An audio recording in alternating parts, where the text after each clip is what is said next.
1974년 11월 13일 어둠이 드리운 롱아일랜드의 아미티빌은 평소와 다름없는 밤을 보내고 있었다. 그러나 이 평화로운 마을을 단숨에 뒤흔든 사건이 바로 그날 한 가정의 일원인 로널드 디페오 주니어의 손에서 일어났다. 그날의 밤 침묵 속을 가르며 울려 퍼진 총성은 단순한 범죄의 시작이 아니었다. 이후 수십 년간 미국 전역, 나아가 전 세계를 공포로 몰아넣는 전설의 서막이었다. 디페오가는 외형상 평범한 중산층 가정으로 보였다. 부모와 4명의 자녀들은 붉은 벽돌의 2층 집에서 일상을 살아가고 있었다. 하지만 가정 내 분위기는 겉보기와 달리 팽팽한 긴장 속에 휩싸여 있었고, 그 중심에는 장남 로널드 디페오 주니어가 있었다. 그는 술과 마약에 의존하며 종종 폭력적인 언행을 보였고, 그의 정신 상태는 이미 불안정했다. 부모는 그런 아들을 두려워하면서도 포기하지 못했고, 형제자매들은 늘 눈치를 보며 지냈다. 그날 새벽 로널드는 총을 들고 조용히 2층으로 올라갔다. 부모의 침실 문을 열고 단 한 번의 망설임도 없이 방아쇠를 당겼다.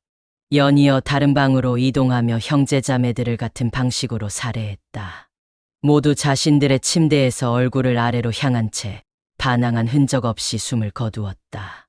이 기묘한 정적과 일관된 자세는 이후 수많은 의문을 낳게 했다. 아침이 밝아오고 로널드는 마치 외부 침입에 의해 일어난 일처럼 행동했다. 그는 친구들에게 가족이 모두 살해당했다고 알렸고 경찰에 신고했다. 그러나 그의 진술은 시간이 흐를수록 허점이 드러났다. 결국 그는 신문 도중 범행을 자백했고, 자신이 어떤 목소리에 시달려왔으며 그 목소리가 자신에게 모두 죽이라고 속삭였다고 말했다. 재판은 사람들의 이목을 집중시켰다. 그는 정신 이상을 이유로 무죄를 주장했으나 법정은 이를 받아들이지 않았고, 그는 6건의 2급 살인 혐의로 유죄 판결을 받았다. 25년에서 종신형까지의 형을 선고받고 뉴욕주 교도소에 수감되었다. 그러나 이 이야기는 여기서 끝나지 않았다.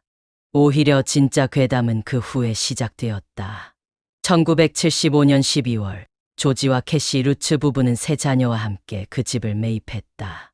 저렴한 가격은 그 이유를 알고 나면 쉽게 납득할 수 있었다. 그들은 살인 사건이 일어났던 바로 그 집에 들어간 것이다. 처음엔 불안했지만 그런 건 다 소문에 불과해라며 자신들을 안심시켰다. 그렇게 그들은 새로운 출발을 위해 짐을 꾸리고 아미티빌의 붉은 집으로 들어갔다. 하지만 입주 첫날부터 이상한 징조는 나타나기 시작했다. 찬 공기가 거실을 휘돌고 설명할 수 없는 악취가 부엌에서 풍겼다.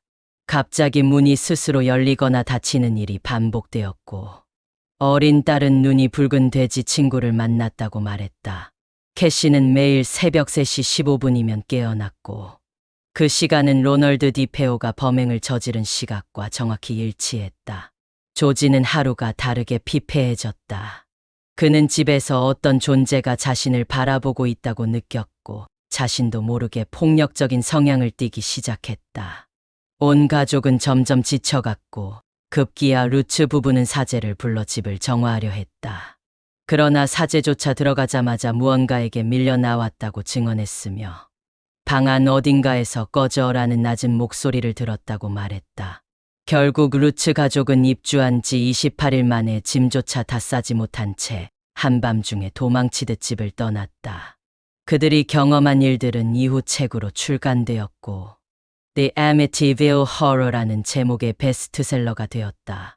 대중은 그들의 이야기에 열광했고, 곧 이어 영화화되며 하나의 문화 현상이 되었다. 초자연 현상 조사관 에드와 로레인 워렌 부부가 이 사건에 뛰어들었다. 이들은 그 집 안에는 매우 악한 존재가 깃들어 있으며, 디페오 사건은 그 힘이 인간을 조종한 결과라고 주장했다. 그들은 조사 중 촬영한 사진에서 정체불명의 어린아이 형체를 포착했고, 이는 대중에 공개되며 엄청난 반향을 일으켰다. 하지만 회의론자들은 이 사건을 조작이라 주장했다. 루츠 부부가 출판 계약을 맺고 있었으며, 괴담이 상업적인 성공을 위한 창작일 수 있다는 것이었다.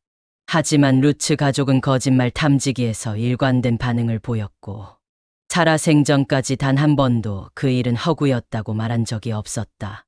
수십 년이 지난 지금까지도 아미티빌의 집은 존재한다. 여러 차례 주인이 바뀌었지만 그 후로는 별다른 심령 현상이 보고되지 않았다. 과연 그것이 루츠 가족의 상상이었을까?